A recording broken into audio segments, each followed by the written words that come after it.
when a vicious serial murderer named the Riddler begins murdering major political people in Gotham.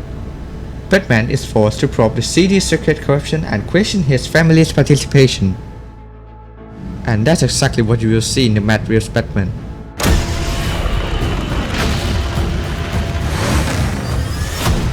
Whoa! This guy's crazy!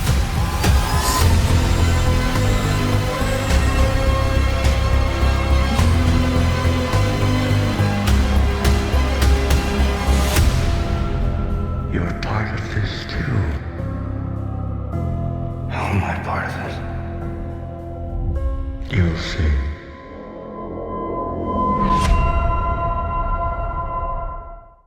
The Batman, directed by Matt Reeves, is not a superhero film, not really, but relative to the movie's runtime. It doesn't appear in any action scenes. This film focuses on investigation and problem solving. There are only few action scenes in the film, but each one is incredibly exciting. The movie was driven by a series of puzzles that Batman had to solve in order to investigate the murderous case done by the villain known as the Riddler. The audience became increasingly interested in the movie as the problems became more and more complex. The focus of the film was not on the main characters' origins, but rather than what they are doing. However, even if the characters' origins are unknown, the audience can still enjoy themselves with them.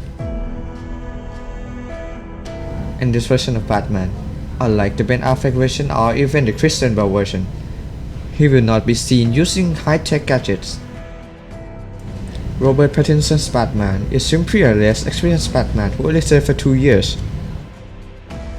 As a result, the audience will see him struggle with some technology and watch him grow throughout the movie.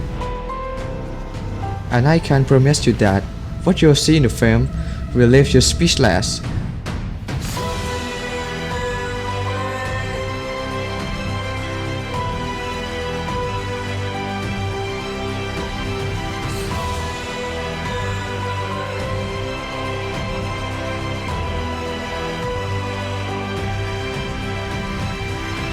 As we discussed earlier, the main story is focused on the Riddler's crime, but the causes of the terrorism are related to the Gotham City's politics and the administration.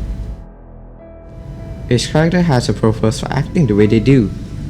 Each character has a specific and unique appearance. They are also distinct in their own right. What I appreciate best about this film is the villain's motivation. He's not your typical villain who just wants to ruin or take over the city. The Riddler was a sarcastic, the psychotic murderer who wished to improve the Gotham City as same as the Batman, but he only did it in a terrible way. The audience will see that the villain's objective is the same as the main characters, but however, they make different choices.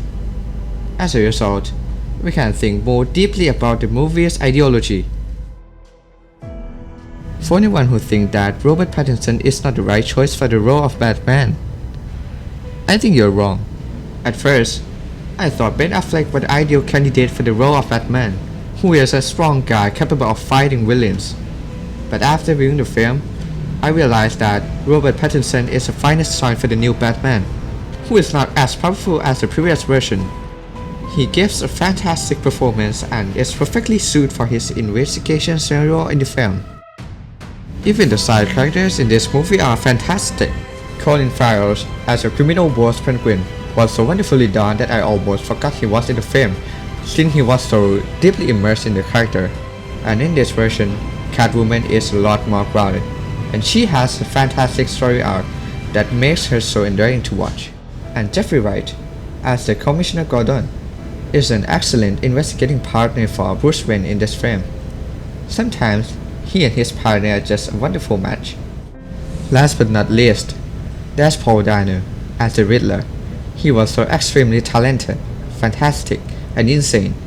I believe he was an excellent choice for the role of the Riddler. And Michael Giacchino just created the best soundtrack for this movie. It's one of my favorites, which is why I use it as the backdrop for this video. I started thinking about the coming of the Vengeance, the Batman, and the upcoming great scene every time the soundtrack starts playing.